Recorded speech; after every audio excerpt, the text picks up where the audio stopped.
Welcome to the guest lounge on the Willie J show right here on Gospel City 24/7. And as is usual, we have a guest here with us at this time of the morning here in Jamaica. It's afternoon in the UK, where many of our listeners are. But we have our special guest for this morning, and he is a gentleman by the name of Ray Harris. And we want to welcome you, Ray, to the show this morning. Thank you. Thank you. Yes, and Ray Harris, I think your stage name is Daddy Ray, right?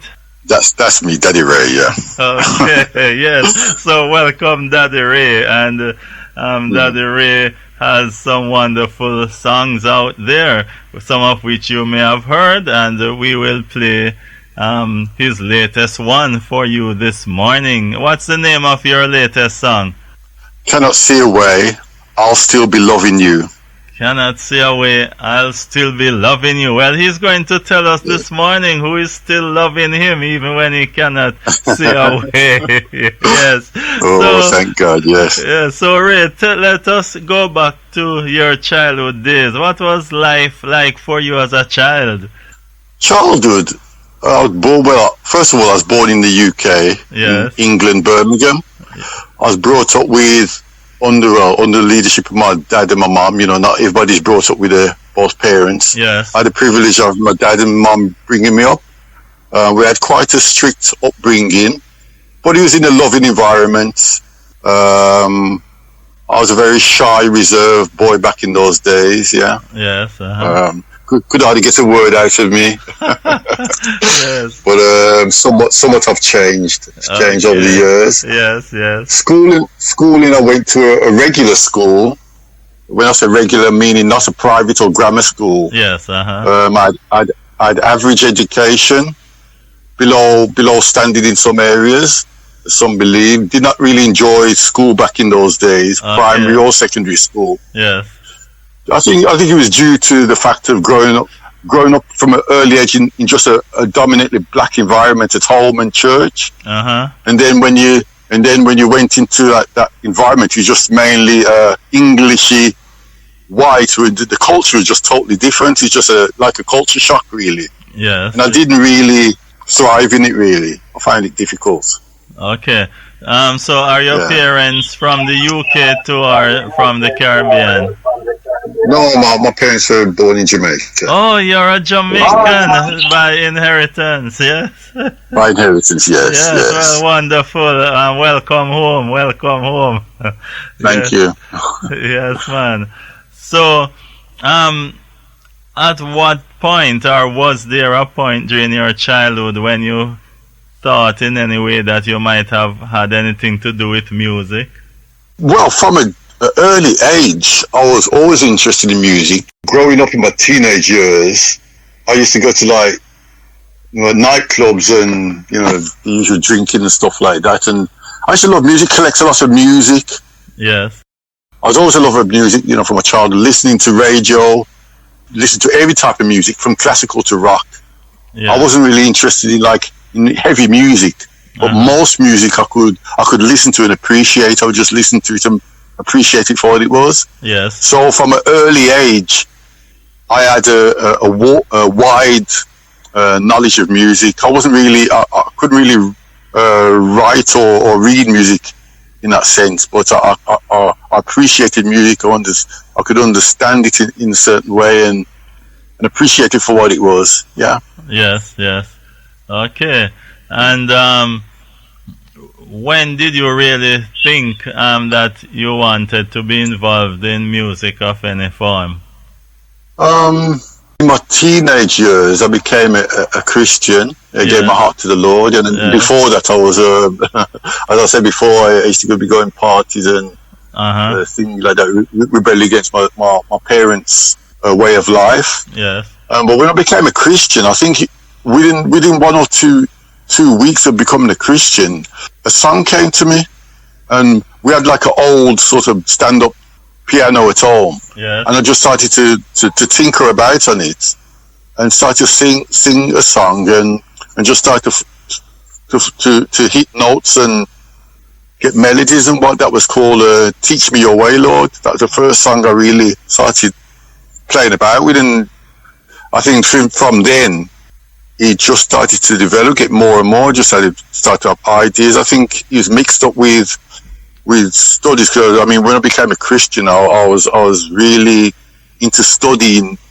God's word and whatever, and I think from the time listening to music before, I love the way words are put, the way words are put together. So in studying, I just started to write, not really songs, but just write words down. Yes. And I think then when I became a Christian in my teenage years, I used to play music at church, and then a couple of years after that, I joined a choir, and it sort of, there was like a craving started to write songs and develop in that way. Yeah, I think one of the songs that I wrote, "Feel to Pray," that somebody actually liked it and they sang it at a concert, and you know, I think all them sort of things sort of encourages you and pushes you to sing more. You know, people that maybe stand up and had a standing ovation, all this kind of business. Yes, and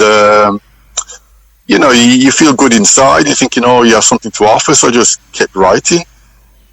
So that was from the age of 18. Okay, and as they would say, the rest is history. yeah, that's right. Yes, definitely.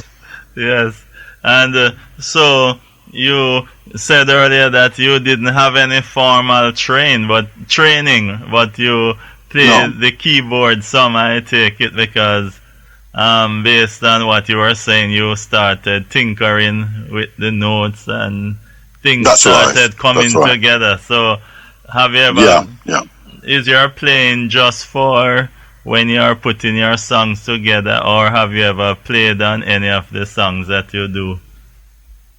No, most of the songs are basic, written from home. Yeah. I've been writing since about, in a producing setting, you know, like what you call it, like multi-track and stuff. Yes. I've been doing that sort of thing since like about 1980. Wow. But, you know, as it says, as things happen, I mean, you can see from the song itself that it's like that you had a desire in yourself and you'd approach people and they weren't interested. They said they were interested and they started with you and then they just turned their back on you. You know, I had a lot of this let down side of business, you know. Yeah. And as it comes to this, you know, to this day, it's Reuben King that really sort of been pushing and opened my eyes, you know, to a lot of the music industry and stuff, and not just writing music, but just producing it, putting stuff out there. Yes. You know, not just stopping halfway, but going the full way. So over the years I've been recording like multi-track, and then it went to like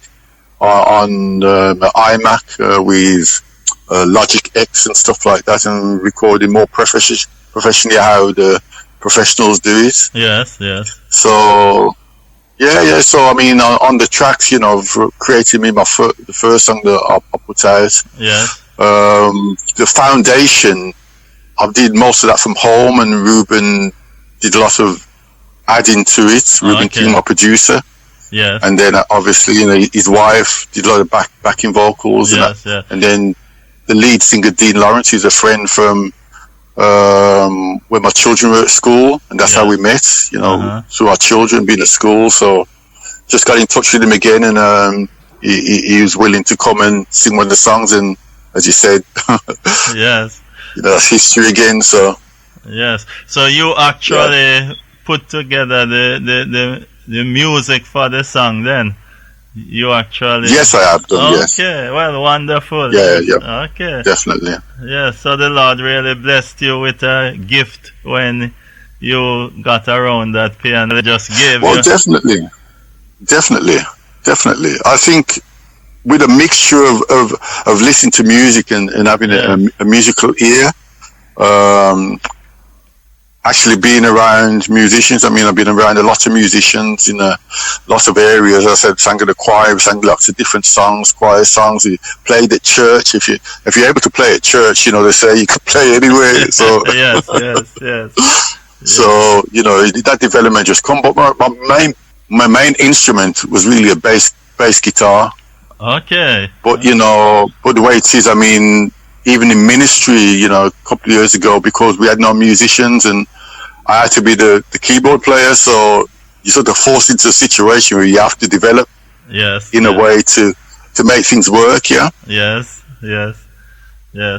So tell me now, how do you write your songs? Do you just sit down and say, I'm going to write about a clean heart, or I'm going to write about... No. Tell us how it No, I can't do that. As I said for my first song, right? My first song, as I said, it's a couple of weeks after I got saved. Yes. And I came home.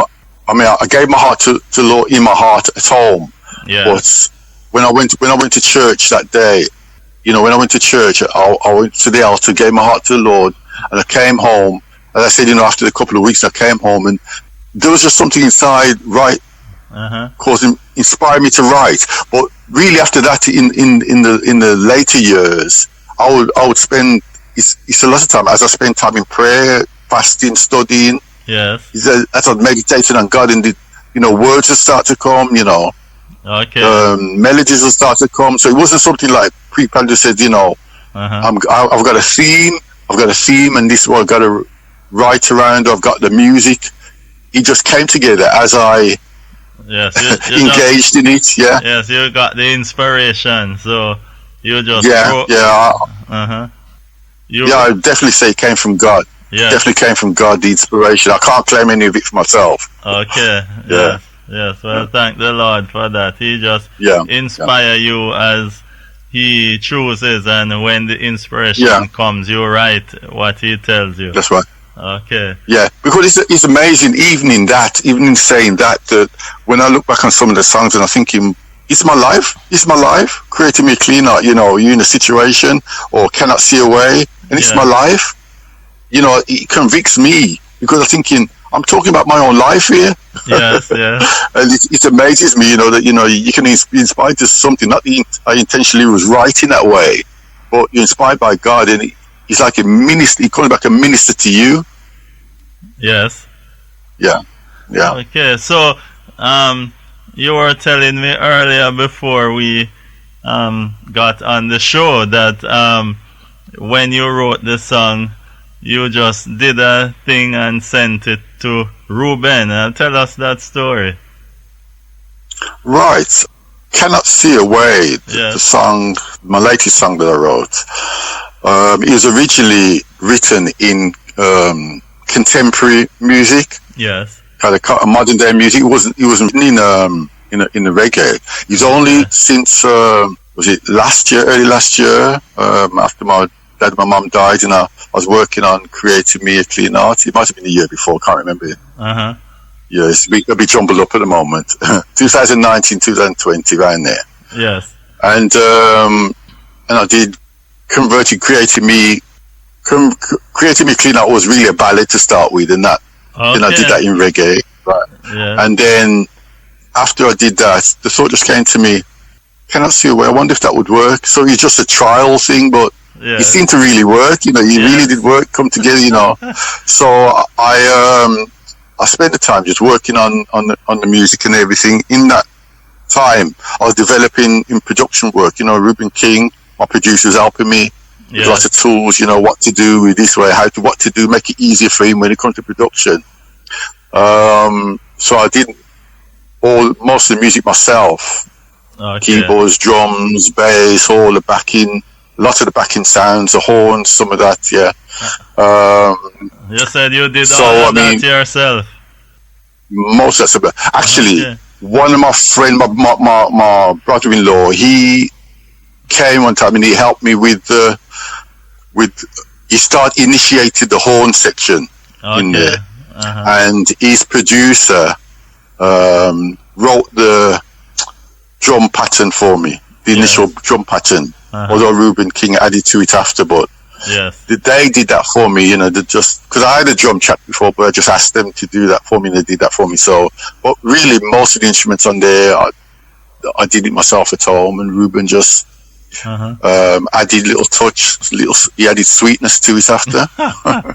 Yes, yes. So you really have the Jamaican rhythm in you, then, man, because. Oh yeah, I was a lover of reggae, love reggae, man, love reggae. I was into all the, you know, the John Olsen, all the Dread people, all the kind of things. I used to love the kind of music. Yes, yes. You know, Bob Marley, I know they say Bob Marley is the kind of contemporary, but all the reggae artists, man, I used to love. You know, just appreciate. And that's how you should appreciate music. But I was a lover of music, lover of reggae. Okay. I think it's a part of me from yes. Part of the upbringing, and not that my dad was into reggae or anything, but I think part of that Jamaican in me. Yes. So, Creating Me a Clean Heart has been out a little while now. What has been the public response to it, as far as you know? The public response has been very receptive to it. I mean, very, very receptive. People have responded like on YouTube, places like that, and had comments and said it was good and they enjoyed it, and they liked the layout of the song, because it's not just a standard, it has like bridge and other things in there which are unusual. But I've had a good response. Nothing really negative. Okay, yeah. Nothing really negative, so to speak. Yes. Yeah. And I know it's difficult for music from the black community to get played on many of the stations, but have you succeeded in getting it on any of the traditional stations over there? I think it's been played on a few stations. I don't really spend time to really look and to see what station it's on, but I know that it's been played on a few stations. Yes, I think mainly it's been on places like Spotify and you know that sort of digital platform. Yes, the digital platform. You know, people have been where people have been buying it. You know, and people have been listening to it on places like YouTube and. Yeah, I buy it from iTunes and it's that sort of thing. Amazon, you know, if it's available there. So well, we have to thank the Lord for those platforms, because definitely they don't have any what would you call it now, partiality in them. Not at all. Once the people buy and listen, then you know it's that's it. Know, it's available for them. Okay. Yes. Creating Me a Clean Heart has two versions. I especially love the one where it has the bass and the drums playing in segments of it. Just the bass and the drum, you know. That give you that sort of dub sound. You know. Yeah. Yes, I really love that. Yes. Is that the remix? Remix? That's the remix, yes. That's the remix. Yeah. Yes. That's Reuben's doing. Reuben King's doing. Okay. Yeah. So tell me now,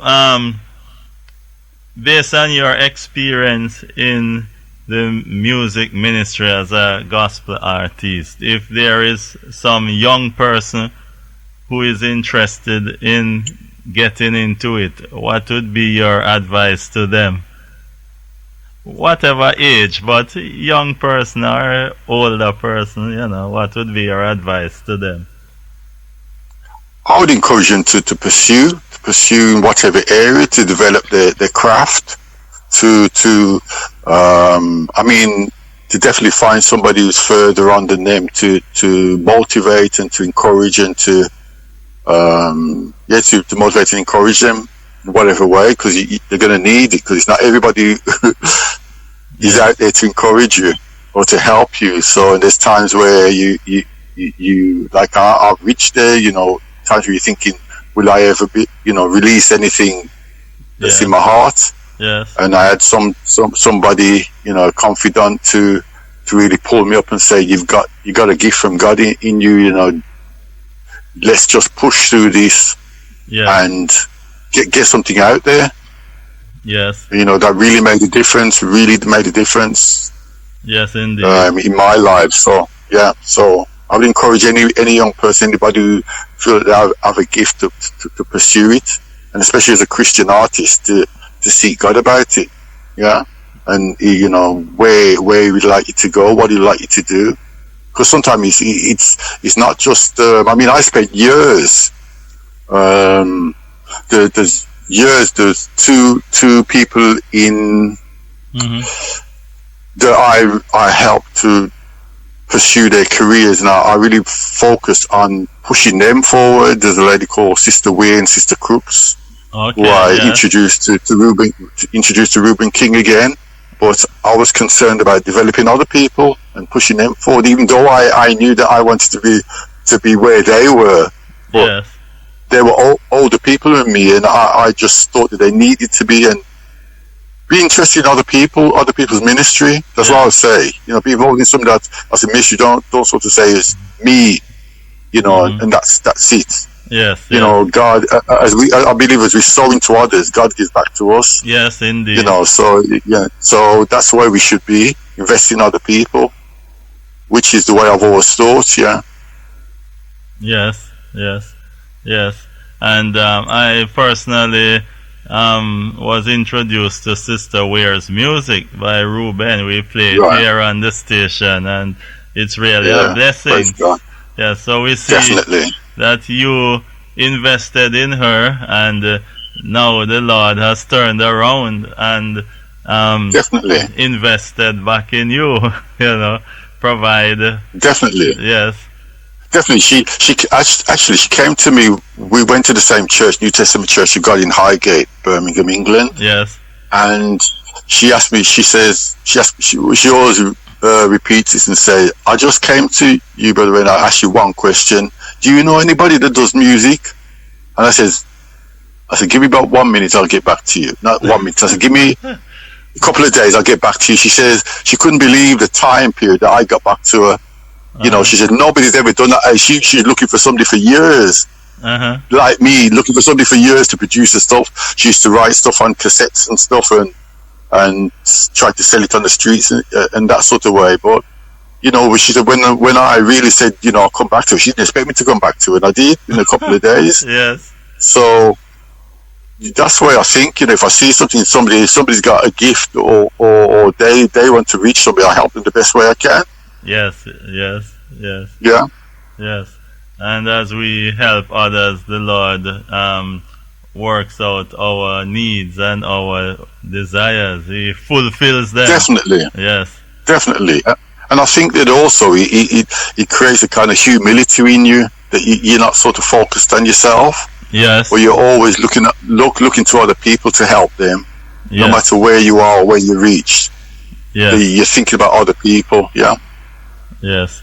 Well, indeed.